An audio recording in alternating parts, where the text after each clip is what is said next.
کہ نا ایسی بات نہیں ہے، بلکہ میری اور ہمارے مؤذن صاحب کی حاضری ہے۔ فجر کی نماز کے بعد میں ایک امام صاحب سے میں ملنا چاہا اور نماز ہوتے میں نے ان کو سلام کیا تو وہ سلام کا جواب دیا، جواب دینے کے بعد کہنے لگے مولانا صرف ایک منٹ۔ میں نے کہا خیر کوئی بات نہیں ہے کہ نہیں، آپ 2 منٹ لے لیں۔ ہڑبڑاتے ہوئے جو جلدی سے جو ہے مسجد کی دیوار کے پاس گئے، وہاں پر ایک کپاٹ ہے، کپاٹ سے ایک رجسٹر نکالے۔ میں یہ سمجھا ہو سکتا ہے کہ مکتب کا وقت ہو گیا ہے، کہ ابھی بچے آتے ہیں اور ان کے لیے حاضری کی جو تیاری ہو رہی ہے تاکہ کہ ترتیب وار جو کام ہو سکے۔ تو وہ کہنے لگے، میں نے ان سے معلوم کیا کہ بھائی کیا بچوں کے لیے آپ جو تیاری کر رہے ہیں پڑھانے کے لیے، حاضری لینے کے لیے؟ کہ نا ایسی بات نہیں ہے، بلکہ میری اور ہمارے مؤذن صاحب کی حاضری ہے۔ انا للہ و انا الیہ راجعون۔ میں نے کہا، وہ کہنے لگے کیوں؟ اس لیے کہ بڑا عجیب جو معاملہ ہے۔ ارے بھائی آپ تو یو پی کے رہنے والے ہیں اور مؤذن صاحب جو ہے کئی دوسری علاقے کے جو رہنے والے ہیں، اور اس سال میں ایک مرتبہ، کبھی چھٹی میں، کبھی 2 سال میں ایک مرتبہ جاتے ہیں، اور ہر 5 وقت بھی ادھر جو حاضری رہتے ہیں، کیا آپ کی بھی حاضری لینا ضروری ہے؟ کہنے لگے بہت ضروری ہے۔ ذمہ دار حضرات نے کہا کہ فجر میں بھی آپ بعد میں ڈالیں گے اور اسی طریقے سے شام میں بھی کسی وقت میں آپ کو حاضری ڈالنی ضروری ہوگی، یہ دیکھنے کے لیے کہ کیا مسجد کے اندر امام صاحب موجود ہیں یا نہیں ہیں۔ میں نے ان سے معلوم کیا، اچھا جو ذمہ داری آپ کو جو دیے ہیں، کیا وہ ذمہ دار حضرات ایک دم پابندی کے ساتھ میں مسجد میں آتے ہیں؟ کہنے لگے نا، کبھی فجر میں تو غائب ہی رہتے ہیں، اور شام کے وقت میں کبھی آئے تو کبھی نہیں آئے، اور کبھی ایسا ہوتا ہے کہ 5 وقت میں سے کسی وقت میں بھی نہیں رہتے۔ خود کی حاضری نہیں رہتی ہے اور دوسروں کی حاضری کی جو بڑی فکر ہے۔ بات دراصل ہے کہ ائمہ حضرات کے بارے میں جو کمیٹی والے حضرات، ان کی ذہنیت اتنی گندی ہو گئی ہے، جتنا ہو سکتا ہے کہ ان کو ذلیل کرنے کی کوئی شکلیں اگر ہو سکتی ہیں وہ تمام شکلیں اختیار کرتے ہیں، اور اس کی ممکنہ وجوہات 3-4 ہیں۔ سب سے پہلی وجہ یہ ہے، سب سے پہلا ریزن یہ ہے کہ اماموں کو اس قدر کمیٹی والے ذلیل کرنے کا کہ علم کی کمی ہے، کہ جو کمیٹی کے میں جو ذمہ دار بن کے جو بیٹھے ہوئے ہیں، ان کے پاس دینی علم نہیں ہے۔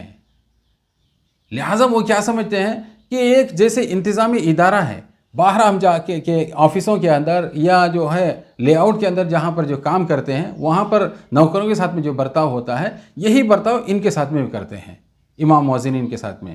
اور دوسرا ریزن مالی معاملات ہیں۔ ان کو معلوم ہے امام صاحب بیچارے بڑی کم تنخواہ کے اندر کام کرنے والے، 12-14 ہزار، زیادہ سے زیادہ 15 ہزار کی بھیک جو ہے ان کو دی جاتی ہے، لہٰذا ان کے اوپر جتنا ہو سکے دباؤ ڈالو، اس لیے کہ یہ بیوی بچوں کے ساتھ میں رہتے ہیں۔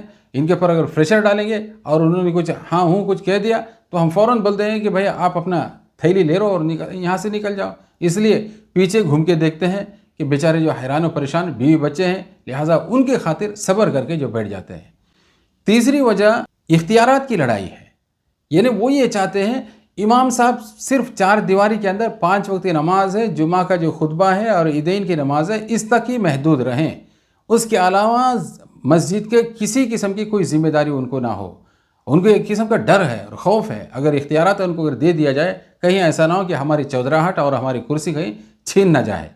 اور چوتھی سب سے بڑی وجہ یہ ہے، کسی کو عزت دینا اور لینا یہ وہی شخص کر سکتا ہے کہ جس کی تربیت اچھی ہوئی ہو، جس کے اخلاق اچھے ہوں۔ جو خود ہی بے ادب ہے اور بد تہذیب ہے تو امام مؤذن کی عزت کیا کرے گا اور ان کی کیا قدر کرے گا؟ آئیے قرآن پاک کی روشنی میں ہم دیکھتے ہیں۔ قرآن پاک کی صورت ہے سورہ نمبر 22، سورہ حج، آیت نمبر 32۔ اس کے اندر اللہ تعالیٰ نے یہ ارشاد فرمایا، وَمَن يُعَظِّمْ شَعَائِرَ اللَّهِ فَإِنَّهَا مِن تَقْوَى الْقُلُوبِ۔ جو شخص شعائر اللہ کی عزت کرتا ہے، احترام کرتا ہے، یعنی اللہ تبارک و تعالیٰ کی نشانیوں کا، یہ اس کی تقوی کی، دل کی تقوی کی علامت ہے، یہ اس کی دل کی تقوی کی۔ جو شخص شعائر اللہ یعنی اللہ کی نشانیوں کی عزت کرتا ہے، حقیقت میں یہ دل کے اس کے پرہیزگار اور متقی ہونے کی علامت اور نشانی ہے۔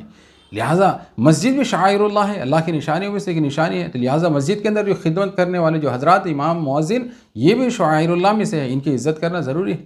دوسری چیز بخاری کی حدیث ہے، اللہ کے رسول نے ارشاد فرمایا کہ خیرکم من تعلم القرآن وعلمہ، تم میں سے سب سے بہترین انسان ہے جو قرآن کو سیکھے اور دوسروں کو سکھائے۔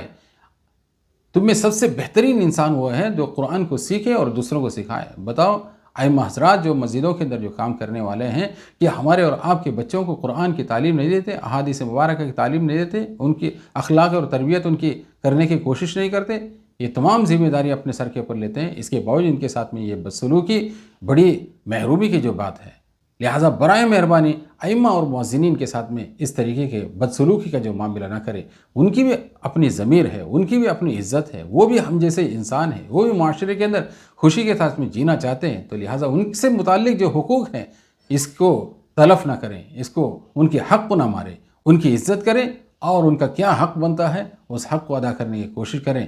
اگر ایسا کریں گے تو انشاءاللہ مسجد کا ماحول بھی بڑا پاکیزہ رہے گا، اور جو وہاں پر خدمت کرنے والے جو حضرات ائمہ اور مؤذنین ہیں دل و جان سے آپ کی اور معاشرے کی اصلاح کی جو فکر کریں گے.